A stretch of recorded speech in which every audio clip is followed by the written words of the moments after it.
Hi, sweeties. How are you doing? Welcome to Naya Sim. Thank you so much for the support. Hope you all are doing great. So, I came across a video where Bishop Thomas was talking about Young Turks. I was like, what is going on? What happened? So, I decided to go straight up to Young Turks to see what happened, only to find out that you all know how he screams and shouts. That man was talking about black people. And guess what? TikTok actually removed the sound. That is to tell you how bad it is. So I tuned in, checked the video, and then find out that there is subtitle. Like you could read, he's not talking, he's talking, but the sound is no longer there. But you can read what he is saying. So he started by he hates the word to walk, and it takes everything that you hate or love to put into one words. So I am going to ask Jenk or Young Talks, yeah, what is work? Because I really do not understand you and Anna. But I am putting this on you right now because you are the one that made the video. And this is the same man that actually came out to tell black people to say that he never supported affirmative action, right? But he didn't want to say it back then because he didn't want black people to attack him. Now, I don't know how that video hits the internet, which I actually brought here. Now it is woke. And now let me tell you all something. For those that will say I am overreacting, I am not overreacting. I am on this media every day. I understand what is going on. This man is the same man. When he says woke, he means black people. When he says Democrat, he means black people. Let's get into this.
So today, a congressional meeting into bringing Elon Musk in to testify in front of Congress was tabled. It was tabled by Republicans. It was silenced. Now, Elon Musk, current, right now, has access to the Treasury Department, which in turn means he has access to the personal data, social security number, addresses, birth dates, bank numbers, and things of that nature of people on Social Security, people on Social Security disability, and veterans benefits. He is the head of a department that is literally just invented this past couple of weeks with the arrival of President Donald Trump back into the White House. It has no government oversight, and it has 130 days to report back directly to the president about its findings. And in times like this, when corruption is not only visible, but tangible. You can see it. There's one thing that I think about. Where is Cenk Uygur and Anna Kasparian from the Young Turks? Where are they? The day after Donald Trump was elected, Cenk Uygur went on X, gonna give it to you, in the Twitter, and said that he was happy that Donald Trump was elected. He has this righteous anger for the far right. Do you think he has this righteous anger for the far left. Do you think a far left person would have allowed the richest man in the world access to the Treasury Department of the United States? Do you?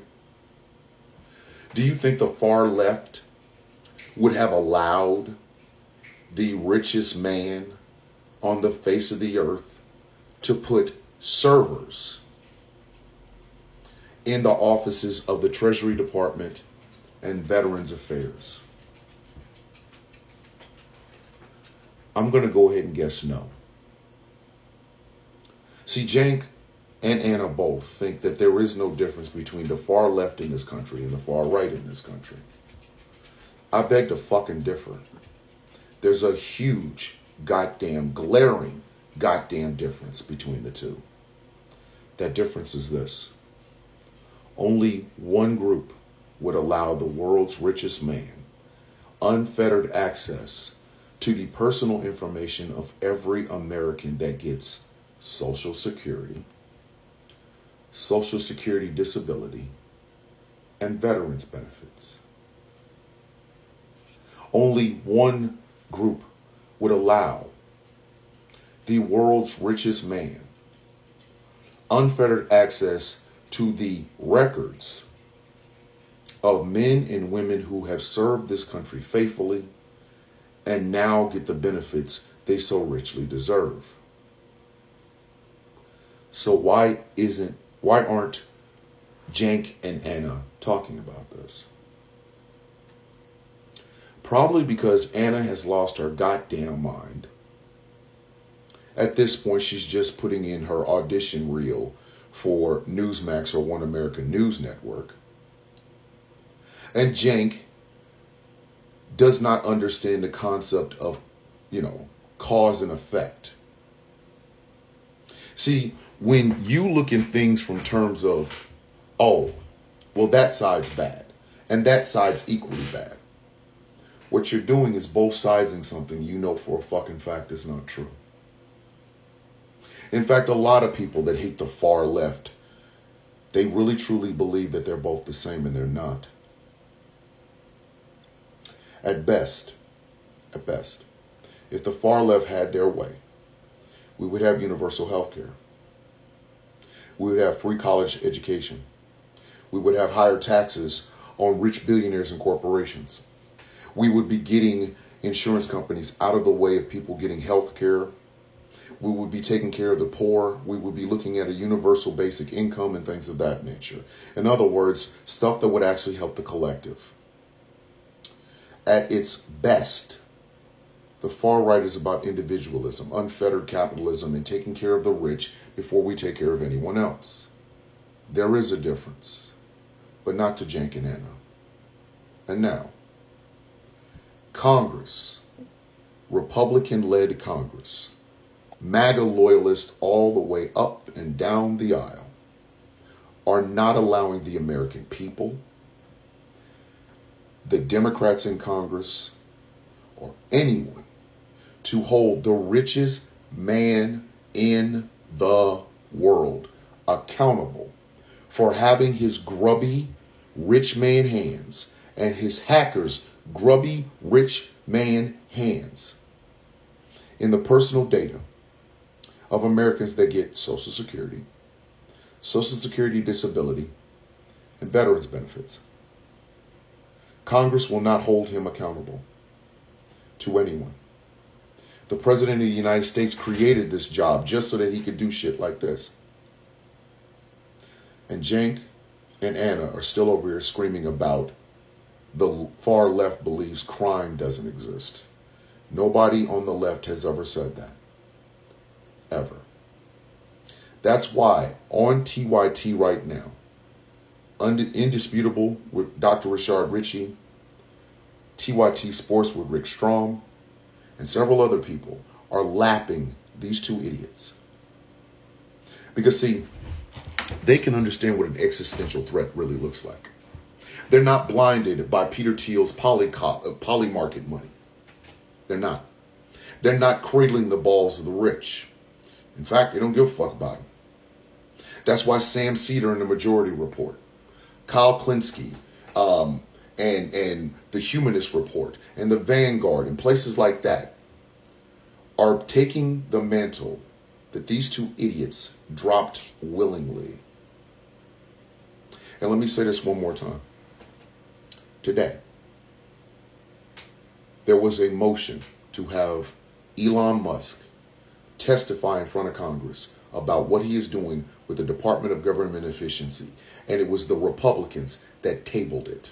Representative Ocasio-Cortez was one of the ones raising their voices loudly to ask why this is not happening, why Elon Musk is not being brought in and held accountable for putting servers in the Department of Treasury and the Department of Veterans Affairs.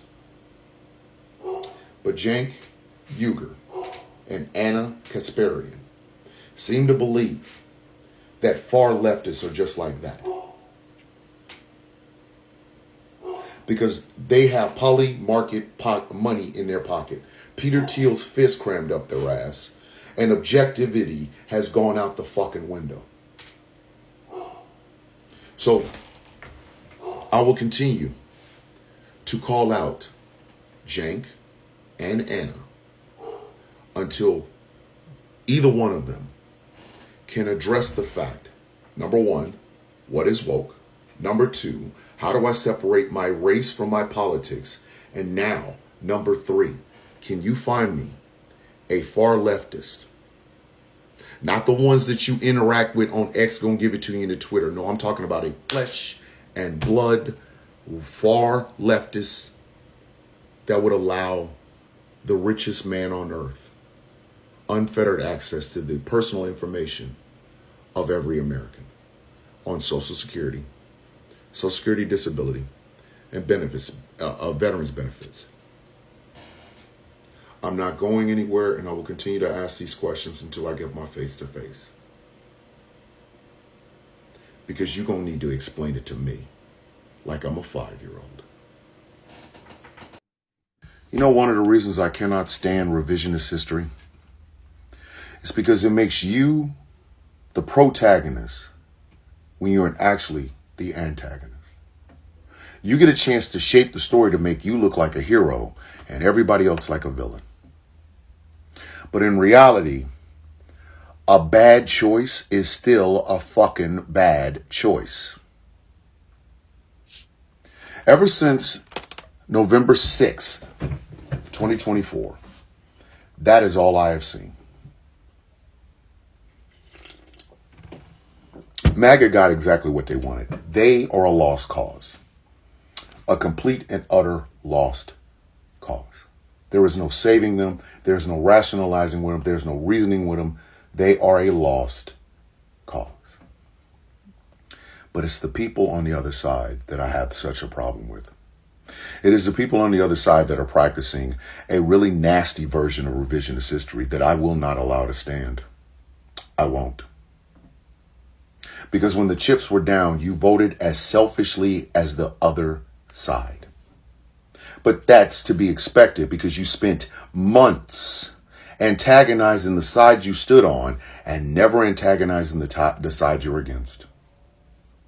But with revisionist history, you get a chance to make yourself to be the hero. And everybody else is the evil, bad, blah, blah, blah. You see, the reason when I said I was going to start my own political party, the reason I said they were going to be local and work our way up rather than being at the top and working our way down is Jill Stein. Jill Stein was a catalyst for why the Raven Party will be a local party, starting off with local elections, working our way up to national prominence. Because Jill Stein only shows up once every 4 years to play spoiler in any election, and then she goes away. Ain't nobody heard from that bitch since November 5th. No one. But it's the constant revisionist history that's pissing me off the most now. Because see, ladies and gentlemen, when you think selfishly, you will end up with selfish results. But when you think about the collective, you understand that voting a certain way can harm you and everybody you give a fuck about. You realize that.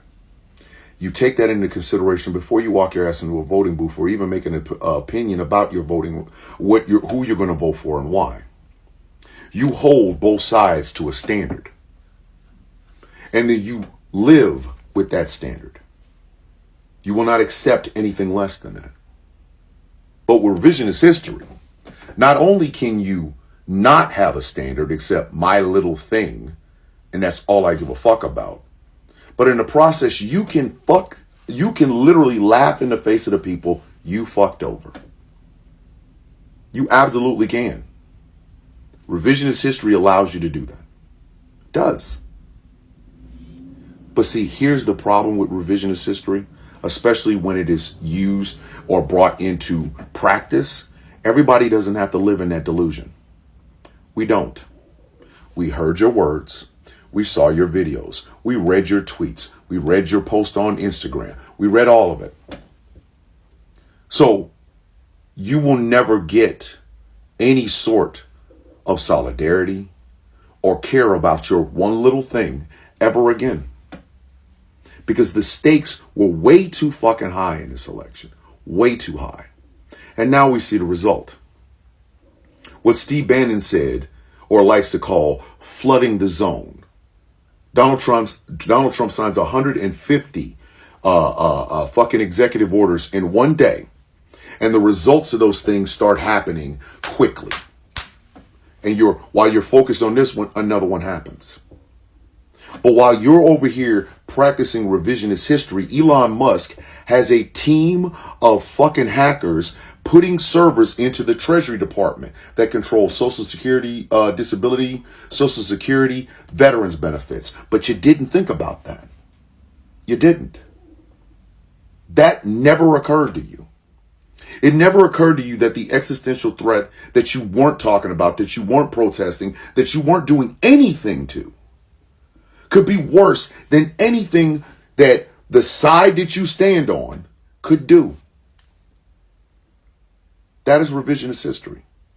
Now you're trying to make yourself out to be the hero. You are not. You are not. And a lot of y'all have not figured that out yet, but you will. But you will. Because see, whatever your little thing was your reason for either voting for Jill Stein or voting for Donald Trump or voting for RFK or staying the fuck home. Well, now it's gotten worse.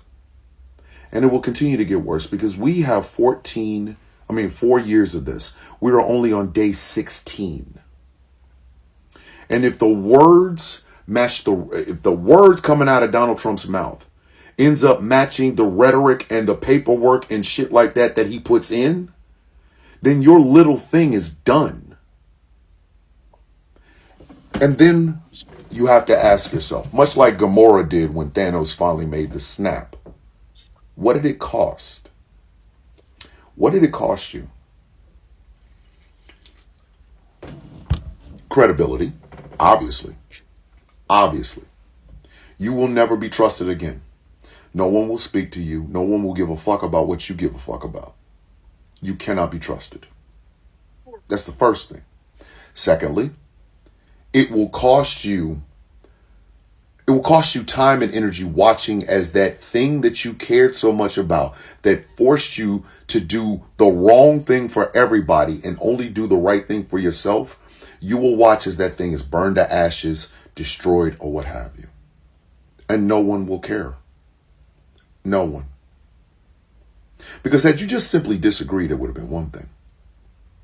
But much like every antagonist, you had to be nasty about it. Anti-black, anti-black women.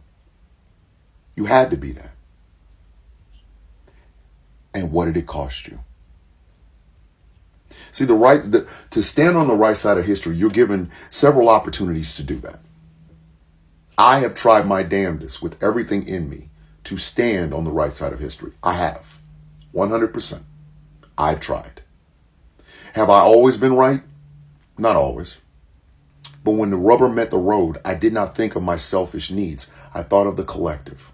When I walk into a voting booth, I realize I am a husband, a father, a brother, a son, a black man, and I come from all of these different communities. So voting selfishly means I would have to erase all of that, and I will never do that.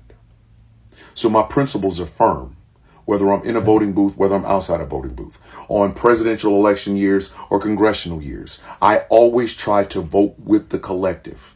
I try to vote against more harm being done.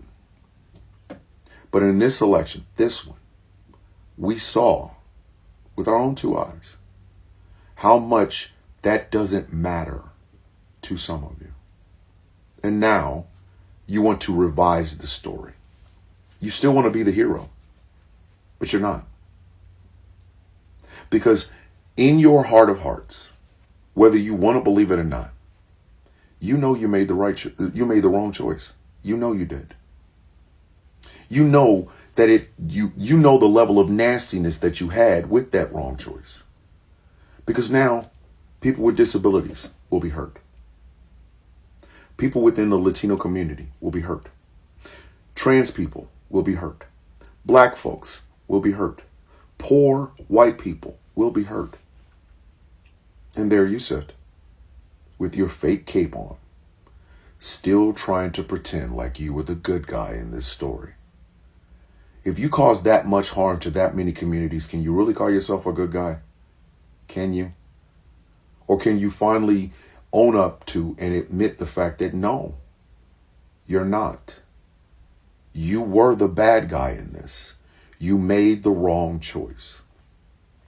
There are ways to rectify it, one of them being telling the truth. Or there's the way you want to do it, by maintaining this aura that you are the protagonist. You're not.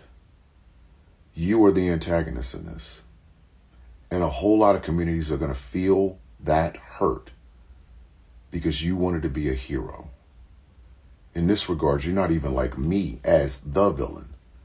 You're just a plain old evil person. I hope you know that. Think we can't, and hence we are trying to shut Trump up. If I was his opponent, I'd let that idiot talk all day long. Go ahead, Mr. Verbal Diarrhea. Tell us more atrocious things, and let me use it against you with independence. But we have total weaklings representing us in the Democratic Party. Oh, Trump, he said something mean. Well, why don't you say something back?